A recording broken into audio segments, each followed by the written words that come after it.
வணக்கம் நண்பர்களே. 2025ஆம் வருடம் ராகு கேது பெயர்ச்சி ராசி பலன்கள். ஜோதிடத்தின் ஆரம்ப காலகட்டங்களில் இந்த ராகு கேது பெயர்ச்சி அப்படிங்கிறதெல்லாம் கிடையாது. காரணம், ஜோதிடத்தினுடைய ஆரம்ப காலகட்டங்களில் இந்த ராகு கேது அப்படிங்கிற கிரகங்களே கிடையாது. சூரியன் முதல் சனி வரைக்கும் 7 கிரகங்கள் தான் இருக்கும். நவ கிரகங்கள் அப்படிங்கிறது ஆரம்ப காலகட்டங்களில் இடம் பெறலாம். பிற்காலத்தில் இந்த ராகு கேதுக்கள் அப்படிங்கிறது சேர்க்கப்படுது. ஏன்னா ராகு கேது அப்படிங்கிறது உண்மையான கிரகங்கிறது கிடையாது. அது ஒரு பருப்பொருள் கிடையாது. அது வெறும் நிழல் கதிர்களாக பூமியுடைய இரு பக்கங்களில் இருந்ததுனால அதை பெருசாக எடுத்துக்கல. ஆனால் இந்த அஸ்ட்ராலஜி கால்குலேஷன்ஸ்னு வரும்பொழுது நிறைய விஷயங்கள் இந்த கதிர்களாலும் மாற்றங்கள் வர்றதை உணர ஆரம்பித்தாங்க. அதுக்கப்புறம் தான் இந்த ராகு கேதுக்களை சாயா கிரகங்கள், அதாவது நிழல் கிரகங்கள். சாயா அப்படின்னா நிழல், மாயை அப்படின்னு எடுத்துக்கலாம். ஸோ இந்த ராகு கேதுக்களை சாயா கிரகங்கள் அப்படின்னு ஜோதிடத்தில் இணைச்சாங்க. ஒரு நிழல்களாக இருந்தாலும் கூட ஜோதிடத்தில் இடம்பெறக்கூடிய அளவுக்கு,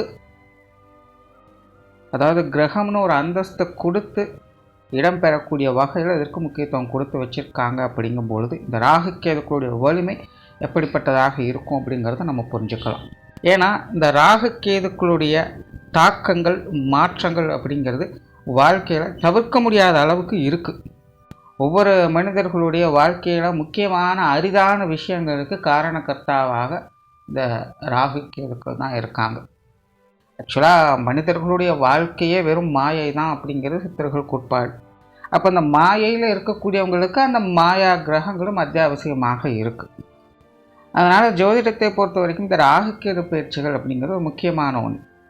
மற்ற கிரகங்களால் நம்ம எதிர்பார்க்குற மாதிரி ஒரு நல்ல மாற்றங்கள் வருதோ இல்லையோ, ஆனால் ராகு கேதுக்களால் வாழ்க்கையில் மாற்றங்கள் அப்படிங்கிறது நிச்சயமாக இருக்கும். அது நல்லதோ கெட்டதோ ஏதோ ஒரு வகையில் அதனுடைய ஸ்தானங்களுக்கு தகுந்த மாதிரி அது ஒரு மாற்றத்தை அந்த இடத்துல ஏற்படுத்திட்டு போகும்.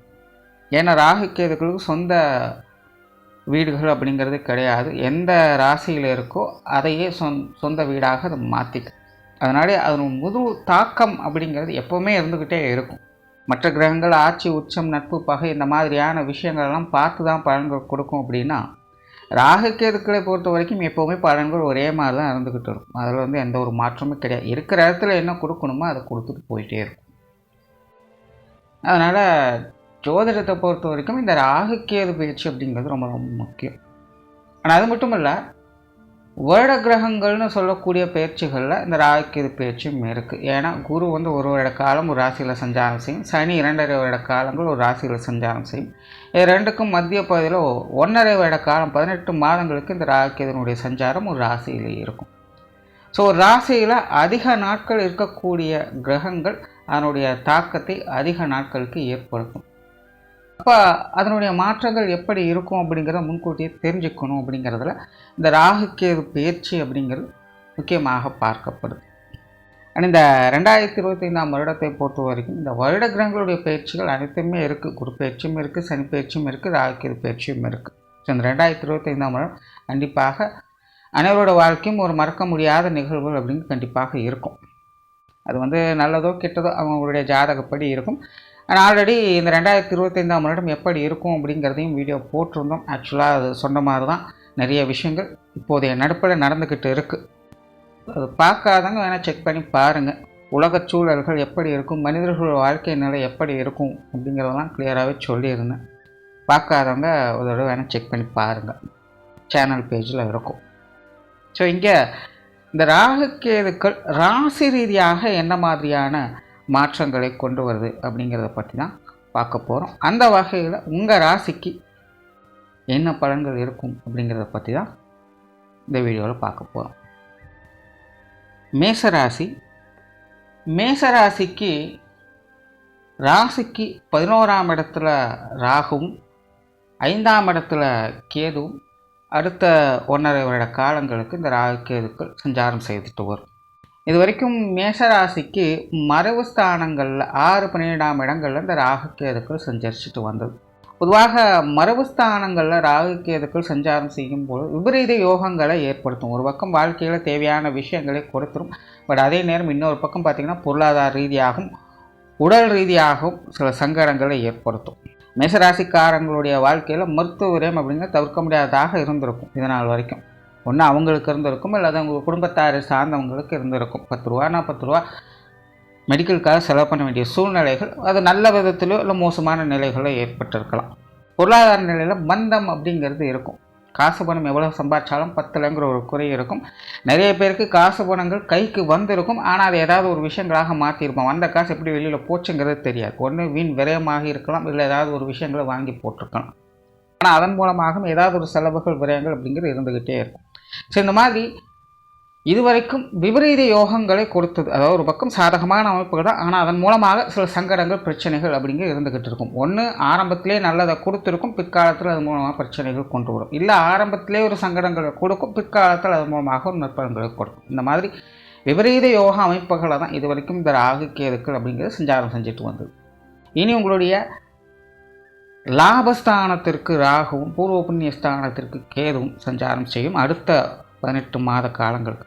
பொதுவாகவே 11, 5ஆம் இடங்களில் இந்த ராகுகேதுக்கள் அமர்றது அப்படிங்கிறது ஒரு சிறப்பான விஷயம். சுய ஜாதகத்திலேயே இந்த 11ஆம் இடத்துல 5ஆம் இடத்துல ராகுவும் கேதுவும் இருந்தது அப்படின்னா அவங்களுடைய வாழ்க்கை நிலை எப்படியாவது உருட்டு பெருட்டு கொண்டுட்டு போயிடுவாங்க. இந்த மாதிரியான மோசமான சூழ்நிலைகள் வந்தாலும் அவங்கள தாக்குப்பிடிக்கிற அளவுக்கு அவங்களுக்கு ஒரு ஊன்றுகோல் கொடுக்கக்கூடிய வகையில் ஏதாவது ஒரு உதவிகளை செஞ்சு கை தூக்கி மேலே விட்டுடும். எதற்கும் கவலைப்பட வேண்டியதில்லை. எப்பேற்பட்ட சூழ்நிலையும் அவங்களால தாக்குப்பிடிக்க முடியும். அந்த மாதிரி இந்த 11/5 வரக்கூடிய ராகுகேதுக்கள் எப்பேற்பட்ட சூழ்நிலையும் அவங்கள காப்பாற்றிடவே செய்யும். ஸோ அப்படி இந்த மேஷராசிக்கு 11/5 ராகுகேதுக்கள் அடுத்த 18 மாதங்களுக்கு இருக்க போகுது. அண்ட் மேஷராசிக்காரங்களுக்கு 7 சனி அப்படிங்கிற இந்த வருடம் ஸ்டார்ட். முன்னாடியே சில வீடியோக்களும் மேஷராசிக்காரங்களுக்கு சொல்லியிருக்கேன். இந்த வருடம் மேஷராசியை பொறுத்த வரைக்கும் சுப கிரகங்கள் சுப பலன்களை கொடுக்கும், அசுப கிரகங்கள் அசுப பலன்களை கொடுக்கும் அப்படி. ஸோ இந்த ராகுகேதுக்கள் அப்படிங்கிறது மேஷராசியை பொறுத்த வரைக்கும் சுபமும் கிடையாது அசுபமும் கிடையாது. இது ஒரு நியூட்ரலான லெவலில் தான் எப்போவுமே வேலை செய்யும். ராகுகேதுக்களை போல கொடுப்பாரும் இல்லை கெடுப்பாரும் இல்லைன்னு பழமொழியே இருக்குது. இது முழுவதுமாக வேலை செய்கிறது மேஷராசிக்காரங்களுக்கு தான். மற்ற ராசிக்காரங்களுக்கெல்லாம் எப்படி வேலை செய்யுதோ இல்லையோ, ஆனால் மேஷராசிக்காரங்களுக்கு கண்டிப்பாக கொடுக்கவும் செய்யும் கெடுக்கவும் செய்யும். ஸோ இதனால் வரைக்கும் மறைவு ஸ்தானங்கள்லேருந்து உங்களுக்கு சங்கடங்களை கொடுத்துட்டு இருந்த இந்த ராகுகேது, அதாவது விபரீத யோகத்தில் செயல்பட்டு இருந்த இந்த ராகுகேதுக்கள் இனி யோக பலன்களை கொடுக்கக்கூடிய நிலைகளில் செயல்படுவாங்க. ஸோ இனி இந்த ராகுகேதுக்களால் மேஷராசிக்காரங்களுக்கு நற்பலன்கள் அப்படிங்கிறதா இருக்கும். கண்டிப்பாக உங்களுடைய வாழ்க்கையில் நீங்கள் எதிர்பாராத லாப அனுகூலங்கள் அப்படிங்கிற இந்த காலகட்டங்களில் பார்க்கலாம். ஏதோ ஒரு வகையில் பொருள் வரவுகள் அப்படிங்கிறது திருப்திகரமாக இருக்கும். சேமிப்புகள் உயரச் செய்யும். பட் விரைச்சனியானதும் ஒரு பக்கம் செயல்பட்டிருக்காதுன்னு நான் இங்கே பேசுகிறது வெறும் ராகுகேதுக்களை மட்டும்தான். ஏன்னா ஜோதிடத்தை பொறுத்த வரைக்கும் ஒரு கதவு எடுத்தால் இன்னொரு கதவு திறக்கும். அப்படி தான் எல்லா விஷயங்களும் செய்யணும். குறிப்பாக இந்த 2025 அப்படி தான் எல்லா விஷயங்களுமே செயல்படுது. ஸோ மேஷராசிக்காரங்களுக்கும் அப்படி தான். ஸோ சனியால் ஒரு பக்கம் விரயம் போகுது அப்படின்னா இந்த ராகுகேதுக்களால் ஒரு பக்கம் உங்களுக்கு பொருள் வரவு இருந்துக்கிட்டு தான் இருக்கும். ஸோ நீங்கள் அதை வச்சு மேனேஜ் பண்ணிக்கலாம். கண்டிப்பாக பொருள் வரவுகள் திருப்திகரமாக இருக்கும். கொடுக்கல் வாங்கல் விஷயங்கள் சுமூகமாக இருக்கும். பண வரவுகள் அப்படிங்கிறது சமாளிக்கக்கூடிய நிலைகளில் இந்த ராகுகேதுக்கள் உங்களுக்கு உதவி செஞ்சுக்கிட்டு இருக்கும். இந்த கடன் சார்ந்த பிரச்சனைகள் தொந்தரவுகள் இதெல்லாமே இனி சரியாகும். ஏற்கனவே நிறைய பேர் இந்த லோன் போட்டு சில விஷயங்கள்லாம் வாங்கியிருப்பீங்க. சிலர் அதை முழுவதுமாக அடைத்திருக்கலாம். சிலர் பார்த்திங்கன்னா அடைப்பதற்காக கொஞ்சம் சிரமப்பட்டிருக்கலாம். அந்த மாதிரியான சங்கடங்கள்லாம் இனி பார்த்திங்கன்னா சரியாக செய்யும். பொதுவாக மேஷராசிக்காரங்க என்ன தான் சிரமம் இருந்தாலும் வாழ்க்கையில் தொலைநோக்கு சிந்தனையோடு நீ செயல்பட ஆரம்பிப்பீங்க. எதை செஞ்சாலும் நாளைக்கு நம்ம எப்படி இருக்கணும் என்ன செய்யணும் அப்படிங்கிற சிந்தனைகள் உங்களுக்கு அதிகரிக்கும். அது சார்ந்த விஷயங்கள் காரியங்களில் நீ ஈடுபட ஆரம்பிப்பீங்க. மாற்றங்களை ஏற்றுக்கொள்ளக்கூடிய தன்மை இருக்கும். இந்த உலகம் இப்படி தான் இருக்க போது, நம்மளும் இப்படி தான் மாறி ஆகணும் அப்படின்னு உங்களை நீங்களே மாற்றிக்கொள்ளக்கூடிய இயல்புகளை இந்த ராகுகேது பயிற்சிக்கு பிறகு பார்க்கலாம். ஸோ மேஷராசிக்காரங்க இது வரைக்கும் இருந்த மாதிரியெல்லாம் இனி இருக்க முடியாது. கண்டிப்பாக உங்களுடைய வாழ்க்கை நிலையும் உங்களுடைய மனநிலைகளையும் உங்களுடைய காரிய ரீதியான விஷயங்களையும் மாற்றங்களை நிச்சயமாக பார்த்தே ஆகணும். நீங்களே உங்களை நீங்கள் மாற்றிக்கொண்டே ஆகணும். அதற்குண்டான சூழ்நிலைகளை இது கொடுத்தோம். கண்டிப்பாக உங்களை பார்க்குறவங்க உங்கள்கிட்ட சொல்லுவாங்க, எப்படி இருந்தவங்க இப்படி மாறிட்டீங்க அப்படின்னு கண்டிப்பாக உங்களை சொல்லுவாங்க, உங்களை பற்றி பேசுவாங்க. முன்னாடி இருந்த மாதிரியெல்லாம் மேசராசிக்காரங்களால் நீங்கள் இருக்க முடியும். உங்களோட குணநலன்களே மாற ஆரம்பிச்சிடும். உங்களுடைய வாழ்க்கை நிலைகள் அப்படிங்கிறதே முற்றிலுமாக மாறுபட்டு இருப்பதை நீங்களே கண்கூடாக பார்க்கலாம். புதிய பழக்க வழக்கங்கள் உருவாகும், புதிய சகவாசங்கள் உருவாகும். பழைய நட்பு வட்டாரத்தில் கொஞ்சம் அதில் அதுவே ஒதுங்கி போக ஆரம்பிக்கும். உற்றார் உறவினர்கள் நண்பர்கள் வகையெல்லாம் பெருசாக இங்கே பழக்கம் இருக்கலாம், புதியதை நோக்கி போக ஆரம்பிக்கும். பழைய பழக்க வழக்கங்கள் எல்லாமே பார்த்தீங்கன்னா கிடப்பில் இருக்கும், அது பாட்டு இருக்கும், அவ்வளோதான். இருக்கா இல்லையான்னு கூட நிறைய பேருக்கு எனக்கு தெரியாது. புதிதாக சில உறவுகளை புதுப்பிக்க ஆரம்பிப்பீங்க. ஸோ அந்த மாதிரியான விஷயங்கள் காரியங்கள் தான் இன்னும் உங்களுக்கு மாற்றத்தை கொடுக்கும். தொழில் வேலை உத்தியோக ரீதியாக இது ஒரு சாதகமான அமைப்புகள் அப்படின்னு சொல்லலாம். ஆரம்பத்தில் சொன்னோமா 11/5 ராகு கேதுக்கள் வந்துருச்சு அப்படின்னு ஏதாவது ஒரு வகையில் கை கொடுத்துரும். அந்த வகையில் இது தொழில் வேலை உத்தியோக ரீதியாக மாற்றங்களை கண்டிப்பாக கொடுக்கும். ஏற்கனவே செஞ்சுட்டு இருந்த வேலை உத்தியோகங்களை மாற்றிக்கொள்ளக்கூடிய அமைப்புகள் இருக்கும். ஒரு அப்கிரேடேஷனோடு சேர்ந்து அந்த விஷயங்களை எதிர்பார்க்கலாம். பதவி உயர்வுகள், சம்பள உயர்வுகள் போன்ற விஷயங்கள்லாம் இந்த காலகட்டங்களில் கிடைக்க ஆரம்பிக்கும். உங்களுடைய எதிர்பார்ப்புகள் பூர்த்தியாகும். பட் அதற்கு ஏற்ற அளவுக்கு உடல் உழைப்புகளை அதிகம் எடுக்கும். மன ரீதியாக இது ஒரு மாதிரியான இறுக்கமான சூழ்நிலைகளை இது ஏற்படுத்தும். ஏன்னா ஆரம்பத்தில் சொன்னால் கொடுத்து கெடுக்கும் அப்படின்னு. ஸோ அதற்கு ஏற்ற அளவுக்கு உங்களுக்கு உடல் அலைச்சலும் மன அலைச்சலையும் இது கண்டிப்பாக எடுக்க செய்யும். அதை எடுத்த பிறகு தான் உங்களுக்கு அதற்குண்டான அப்கிரேடேஷன் அப்படிங்கிறது கிடைக்க ஆரம்பிக்கும். பட் கெரியர் ரீதியான அனைத்து விஷயங்களையுமே ராகு கேதுக்களுடைய தலையீடுகள் கண்டிப்பாக மேசராசிக்காரங்களுக்கு இருக்கும். அதே போல் லைஃப்லையும் அடுத்த நிலைக்கு போகக்கூடிய அமைப்புகளை இது உருவாக்கி கொடுக்கும். அதாவது படித்து முடித்தவர்களுக்கு வேலை கிடைக்கக்கூடிய அமைப்புகள், இல்லை இப்போ தான் படிச்சுட்டு இருக்கீங்க அப்படிங்கும்போது படிப்பில் ஒரு முன்னேற்றம் பெறக்கூடிய அமைப்புகள். இது வரைக்கும் சுத்தமாக ஒன்றுமே எதுலையும் கேர் இல்லாமல் இருந்தவங்களுக்கோ இப்போது ஒரு அக்கறை அனுசரணை அப்படிங்கிறது ஏற்படும். ஒரு நல்ல முறையில் படிக்க ஆரம்பிப்பாங்க. மாணவர்களுக்கு உண்மையிலே இந்த ராகுகேது பயிற்சிகளோ சிறப்பாக தான் கொடுக்குது. ஸோ படிக்கிறவங்களுக்கு ஒரு அப்கிரேடேஷன் அப்படிங்கிறது இருக்கும். படித்து முடிவதற்கு ஒரு நல்ல வேலை வாய்ப்புகள் அப்படிங்கிறது கிடைக்க ஆரம்பிக்கும். வேலையில் இருக்கிறவங்களுக்கு நல்ல உத்தியோகங்கள், சம்பள உயர்வுகள் அப்படிங்கிறது கிடைக்க ஆரம்பிக்கும். புதிய வேலை வாய்ப்புகள் போன்ற விஷயங்கள்லாம் பார்த்து வருவீங்க. அதே போல் திருமணம் போன்ற விஷயங்களை நற்பலன்களை எதிர்பார்க்கலாம். வரங்கள் பார்த்து கொண்டிருப்பவங்களுக்கு ஒரு சாதகமான நிலைகள் அப்படிங்கிறது இருக்கும். திருமணமானவர்களுக்கு புத்திரவாக்கிய அமைப்புகள் அப்படிங்கிறது சிறப்பாக அமையும். குழந்தைகள் வகையில் மேன்மை அடையக்கூடிய சில விஷயங்களை எதிர்பார்க்கலாம். குழந்தைகள் மூலமாக நிறைய அதிர்ஷ்டம் தரக்கூடிய அமைப்புகள் அப்படிங்கிறதெல்லாம் நிறைய பேருக்கு ஏற்படும். பெற்றோர்கள் வகையில் இருக்கக்கூடிய பிரச்சனைகள் அப்படிங்கிறது இனி சீராகும். உடல்நல விஷயங்களில் நன்மைகள் எதிர்பார்க்கலாம். இப்படி அவங்கவுங்களுடைய நிலைகளுக்கு ஏற்ப, அவங்கவுங்களுடைய தேவைகளுக்கு ஏற்ப ஒரு அப்கிரேடேஷன் அப்படிங்கிறது கிடைக்க ஆரம்பிக்கும். பட் எப்போவுமே 11/5 ராகு கேதுக்கள் வந்துடுச்சு அப்படின்னா ஒரே ஒரு விஷயம்தான் பிரச்சனை. அளவுக்கு மீனாக அமிர்தமும் நெஞ்சனும் பழமொழியே இருக்குது. ஸோ எதை செஞ்சாலும் அகலக்கால் வைக்காதீங்க. உங்கள் கை மீறி எந்த ஒரு காரியத்திலும் உங்களுக்கு முன்பின் தெரியாத விஷயங்கள் காரியங்கள் இறங்காதீங்க. மற்றவங்க சொல்கிறாங்க அப்படிங்கிறதுக்காக எந்த ஒரு காரியத்திலும் கண்மூடித்தனமாக இறங்க. அதில் மற்றவங்க செய்கிறாங்க அப்படிங்கிறதுக்காக நீங்கள் ஒரு விஷயங்கள், உங்களுக்கு தெரியாத விஷயங்கள், புரியாத விஷயங்களை தலையிடாதீங்க. உங்களுக்கு என்ன வருமோ, உங்களுக்கு என்ன தெரியுமோ அதை நிதானமாக பொறுமையாக செஞ்சாலும் போதும். 10 ரூபா சம்பாதிச்சாலும் உருப்படியாக சம்பாதிக்கணுங்கிற மைண்ட் செட்டோடு செயல்பட்டால் போதும். ஆனால் இந்த 11/5 ராகு கேதுக்கள் வந்துருச்சு அப்படின்னா மனசஞ்சலங்கள் அதிகமாக இருக்கும்.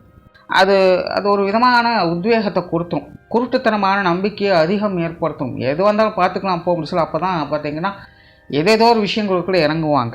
ஆனால் இப்போல்லாம் புது மொழிகளே இருக்குது. அதிர்ஷ்டம் வேணும்னா ரிஸ்க்கு அதிகமாக இருக்கும். ரிஸ்க் எடுக்கிறவங்களுக்கு தான் அதிர்ஷ்டம் வேலை செய்யும் அப்படின்னாலும் சொல்கிறாங்க இல்லையா.